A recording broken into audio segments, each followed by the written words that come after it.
Good morning friends. आज मैं TGT practice set solve करने जा रही हूँ। इस सॉल्व प्रैक्टिस सेट है, मैं इसकी व्याख्या कर रही हूँ। तो आप देखिए, गुलाम रसूल संतोष एक प्रसिद्ध तांत्रिक कलाकार थे। आप इनेस बेंद्रे के प्रमुख शिष्यों में थे। गुलाम रसूल संतोष जो थे, जी.आर. संतोष, जिनका जन्म जम्मू कश्मीर श्रीनगर में हुआ था 1929 में, ये बेंद्रे के जो है शिष्य थे।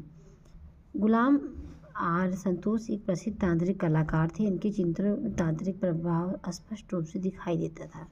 एम.एफ. हुसैन ने गजगामनी नामक फिल्म का निर्माण किया था। नंदलाल बोस बंगाल के शांति निकेतन के प्रसिद्ध कलाकार थे। नोबेल पुरस्कार प्राप्त करने वाले प्रथम भारतीय रविंद्रनाथ टैगोर थे। यह एक कवि, लेखक, चित्रकार के रूप में प्रसिद्ध थे। रूपम पत्रिका का प्रकाशन गंगरेथ नाथ ने किया था। ये बंगाल के रहने वाले प्रसिद्ध कलाकार थे। रविंद्रनाथ टैगोर की कला को देखकर अवनींद्र ने इन्हें बच्चों की कला की उपमा दी थी।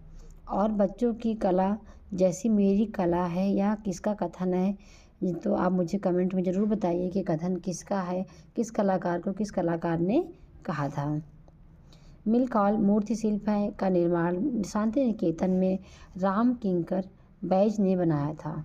राम किंकर एक प्रसिद्ध मूर्तिकार थे। इन्हें भारतीय मूर्तिकला का जनक भी माना जाता है। सतीश गुजराल एक चित्रकार के रूप में प्रसिद्ध थे, परंतु ये भित्ति चित्रकार भी थे। देवी प्रसाद राय चौधरी का जन्म ताजहट बांग्लादेश में हुआ था और एक प्रसिद्ध मूर्तिकार थे। चौधरी जी मद्रास कला विद्यालय के प्रथम भारतीय प्रधानाचार्य रहे हैं, जो 1929 तक जो है यहाँ पर कार्य किए हैं। 1929 से कार्य इन्होंने किया है।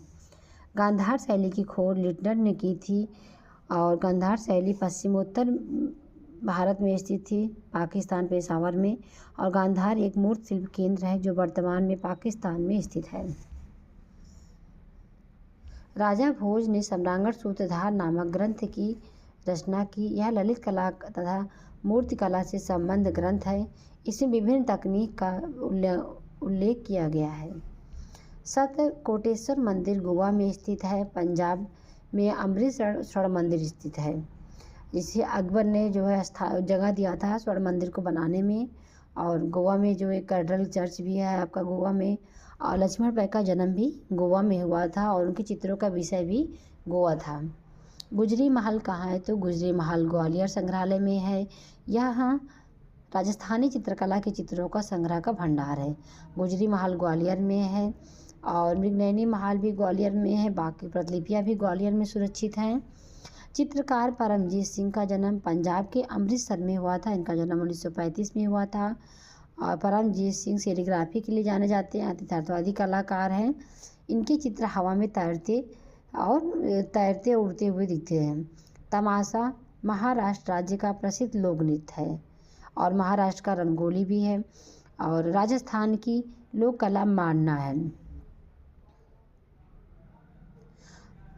स्वामी दयानंद सरस्वती ने आर्य समाज की स्थापना की थी। इन्होंने ही वेदों की ओर लौटो नामक नारा भी दिया था। गुहा चित्रण तकनीक को बॉडी कलर के नाम से भी जाना जाता है। गुहा चित्रण जो तकनीक होती है यह पारदर्शी होता है। नैप्थलीन की गोली का प्रयोग तूलिका वाले बालों को कीड़ों से सुरक्षा के लिए किया जाता है। और तूलिका धुलने के कौन से का तेल का प्रयोग होता है? तो तरपाइन आयल, जो ब्रश को धुलने का काम करती है। और जो एक होता है जो पेंट को बांधने का कार्य करता है, बाइंडर, तो उसे हम लिंसीडॉल भी कहते हैं।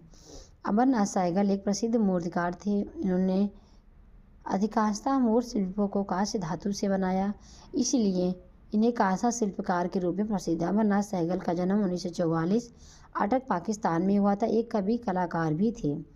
हड़प्पा सभ्यता का संपूर्ण क्षेत्र त्रिभुजाकार रूप में था। यहाँ सड़कें एक दूसरे को समकोण पर काटती थी और मकान जो थे वो पक्की ईंटों से बने थे। हड़प्पा सभ्यता की खोज 1921 में दयाराम साहनी, माउंट गुमरी, पाकिस्तान में। हड़प्पा में जो सड़कें थी 33 फीट चौड़ी थी और ये सड़कें एक दूसरे को समकोण पर काटती थी। सभी दरवाजे जो है रोड पर खुलते थे। सभी दरवाजे जो है गली के अंदर खुलते थे, लेकिन एक लोथल का दरवाज़ा ऐसा था जो रोड पर खुलता था। कजरी उत्तर प्रदेश का मिर्ज़ापुर क्षेत्र का लोक गीत है। उत्तर प्रदेश का बिरहा सबसे लोकप्रिय गीत है। ढोला मारू राजस्थान का सबसे प्रसिद्ध लोक नृत्य है। इटली में बरोक कला शैली का उद्भव कब हुआ? तो 16वीं शताब्दी में।